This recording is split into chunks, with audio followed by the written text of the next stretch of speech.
Hello friends, कैसे हैं आप सब। आइए सुनते हैं भीष्म साहनी की कहानी भाग्य रेखा। कनॉट सर्कस के बाग में, जहां नई दिल्ली की सब सड़कें मिलती हैं, जहां शाम को रसिक और दोपहर को बेरोजगार आ बैठते हैं, तीन आदमी खड़ी धूप से बचने के लिए छांव में बैठे बीड़ियाँ सुलगाए बातें कर रहे हैं। और उनसे जरा हटकर दाईं ओर एक आदमी खाकी से कपड़े पहने, अपने जूतों का सिरहाना बनाए घास पर लेटा हुआ मुख्तावर खांस रहा है। पहली बार जब वह खांसा तो मुझे बुरा लगा। 40-45 वर्ष का कुरूप सा आदमी, सफ़ेद छोटे छोटे बाल, काली झाइयों भरा चेहरा, लंबे लंबे दांत और कंधे, आगे को झुके हुए खांसता जाता और पास ही घास पर थूकता जाता। मुझसे न रहा गया। मैंने कहा, सुना है विलायत में सरकार ने जगह जगह पीकदान लगा रखे हैं ताकि लोगों को घास पौधों पर ना थूकना पड़े। उससे मेरी ओर निगाह उठाई, पलक भर घूरा, फिर बोला, तो साहब वहाँ लोगों को ऐसी खांसी भी तो न आती होगी। फिर खांसा और मुस्कुराता हुआ बोला, बड़ी नामुराद बीमारी है, इसमें आदमी घुलता रहता है, मरता नहीं। मैंने सुनी अनसुनी करके जेब से एक अखबार निकाला और देखने लगा, पर कुछ देर बाद कनखियों से देखा तो वह मुझ पर ही टकटकी बांधे मुस्कुरा रहा था। मैंने अखबार छोड़ दिया। क्या धंधा करते हो? जब धंधा करते थे तो खांसी भी यूं तंग न किया करती थी। क्या करते थे? उस आदमी ने अपने दोनों हथेलियां मेरे सामने खोल दी। मैंने देखा उसके दाएं हाथ के बीच में 3 उंगलियां कटी थी। वह बोला, मशीन से कट गई। अब मैं नई उंगलियां कहाँ से लाऊं? जाओ, जहां मालिक पूरी 10 उंगलियां मांगता है, कहकर हंसने लगा। पहले काम क्या करते थे?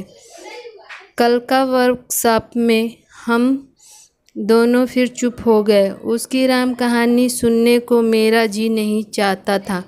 बहुत सी राम कहानियाँ सुन चुका था। थोड़ी देर तक वह मेरी तरफ देखता रहा, फिर छाती पर हाथ रखे लेट गया।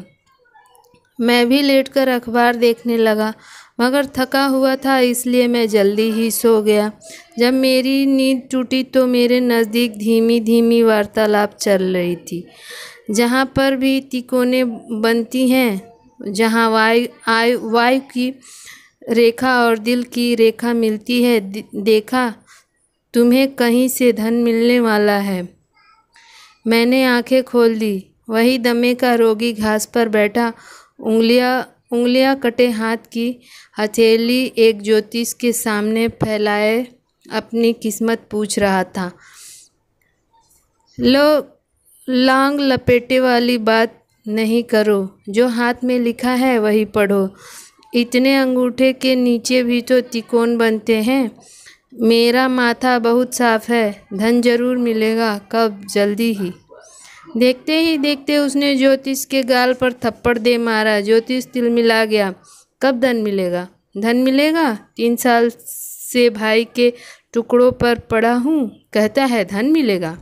ज्योतिषी अपना पोथी पत्रा उठाकर जाने लगा, मगर यजमान ने कलाई खींचकर बिठा लिया। मीठी मीठी बातें तो बता दी, अब जो लिखा है वह तो बता। मैं तो कुछ नहीं कहूँगा। ज्योतिषी कोई 20-22 वर्ष का युवक था, काला चेहरा, सफ़ेद कुर्ता और पैजामा जो जगह जगह से सिला हुआ था। बातचीत के ढंग से बंगाली जान पड़ता था। पहले तो घबराया, फिर हथेली पर यजमान का हाथ लेकर रेखाओं की मूक भाषा पढ़ता रहा। फिर धीरे से बोला, तेरे भाग्य रेखा नहीं है। यजमान सुनकर हंस पड़ा। ऐसा कह न साले, छिपाता क्यों है? भाग्य रेखा कहाँ होती है? इधर यहाँ से इस उंगली तक जाती है। भाग्य रेखा नहीं है तो धन कहाँ से मिलेगा? धन जरूर मिलेगा। तेरी कहानी तो तेरी घरवाली की रेखा अच्छी होगी, उसका भाग्य तुझे मिलेगा। ऐसा भी तो होता है। ठीक है, उसके भाग्य पर तो अब तक जी रहा हूँ, वही तो 4 बच्चे छोड़कर अपनी राह चली गई है।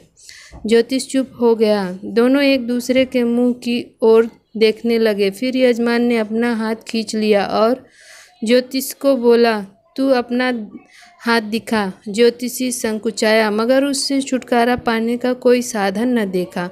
अपनी हथेली उसके सामने खोल दी। यह तेरी भाग्य रेखा है। हाँ, तेरा भाग्य तो बहुत अच्छा है। कितने बंगले हैं तेरे? ज्योतिषी ने अपनी हथेली बंद कर ली और फिर पोथी पत्रा सहेजने लगा। बैठ जा इधर। कब से यह धंधा करने लगा है? ज्योतिषी चुप। दमे के रोगी ने पूछा, कहाँ से आया है? पूर्वी बंगाल से। शरणार्थी है? हाँ, पहले भी यही धंधा था। ज्योतिषी फिर चुप। तनाव कुछ ढीला पड़ने लगा। यजमान धीरे से बोला, हमसे क्या मिलेगा? जा किसी मोटर कार वाले का हाथ देख। ज्योतिषी ने सिर हिलाया। वह कहाँ दिखाते हैं जो 2 पैसे मिलते हैं तुम्ही जैसों से। सूर्य सामने पेड़ के पीछे ढल गया था। इतने में 5-7 चपरासी सामने आ गए और पेड़ के नीचे बैठ गए। जा उनका हाथ देख, उनकी जेबें खाली न होगी। मगर ज्योतिषी सहमा सा बैठा रहा। एकाएक बाघ की आबादी बढ़ने लगी। नीले कुर्ते पैजामे पहने लोगों की कई टोलियां एक एक करके आईं और पास के फुटपाथ पर बैठने लगीं। फिर एक नीली सी लारी झटपटाती हुई आई और बाघ के ऐन सामने रुक गई। उसमें 15-20 लठधारी पुलिस वाले उतरे और सड़क के एक कतार में खड़े हो गए। बाघ की हवा में तनाव आने लगा। राहगीर पुलिस को देखकर रुकने लगे। पेड़ों के तले जो कुछ मजदूर आ जुटे। लोग किस लिए जमा हो रहे हैं? ज्योतिषी ने यजमान से पूछा। तुम नहीं जानते? आज मई दिवस है, मजदूरों का दिन है। फिर यजमान गंभीर हो गया। आज के दिन मजदूरों पर गोली चली थी। मजदूरों की तादाद बढ़ती ही गई और मजदूरों के साथ खोमचे वाले, मलाई बर्फ़, मूंगफली, चाट बेचने वाले भी आ पहुँचे और घूम घूम कर सौदा बेचने लगे। इतने में शहर की ओर से शोर सुनाई दिया। बाग से लोग दौड़ दौड़ कर फुटपाथ पर जा खड़े हुए। सड़क के पार सिपाही लाठियां संभाले तन कर खड़े हो गए। जुलूस आ रहा था, नारे गूंज रहे थे, हवा में तनाव बढ़ रहा था। फुटपाथ पर खड़े लोग भी नारे लगाने लगे। पुलिस की एक और लारी आई और लठधारी सिपाही कूद कूद कर उतरे। आज लाठी चलेगी, यजमान ने कहा, पर किसी ने कोई उत्तर न दिया। सड़क के दोनों ओर भीड़ जम गई। सवारियों का आना जाना रुक गया। शहर वाली सड़क पर से एक जुलूस बाग की तरफ बढ़ता हुआ नजर आया। फुटपाथ वाले भी उसमें जाकर मिलने लगे। इतने में 2 और जुलूस अलग अलग दिशा से बाग की तरफ आने लगे। भीड़ जोश में आने लगी। मजदूर बाग के सामने 8-8 की लाइन बनाकर खड़े होने लगे। नारे आसमान तक गूंजने लगे और लोगों की तादाद हजारों तक जा लगी। सारे शहर की धड़कन मानो इस भीड़ की पूंजीभूत हो गई हो। कई जुलूस मिलकर एक हो गए। मजदूरों ने झंडे उठाए और आगे बढ़ने लगे। पुलिस वालों ने लाठियां उठाई और साथ साथ जाने लगे। फिर भी भीमाकार जुलूस धीरे धीरे आगे बढ़ने लगा। कर्नाट सर्कस की मालदार धुंधली पुती दीवारों के सामने वह अनोखा लग रहा था। जैसे नीले आकाश में सहसा अंधियारे बादल करवटें लेने लगे। धीरे धीरे चलता हुआ जुलूस उस ओर घूम गया जिस तरफ से पुलिस की लारियां आई थीं। ज्योतिषी अपनी उत्सुकता में बेंच के ऊपर आ खड़ा हुआ था। धम्मे का रोगी अब भी अपनी जगह पर बैठा एकटक जुलूस को देख रहा था। दूर होकर नारों की गूंज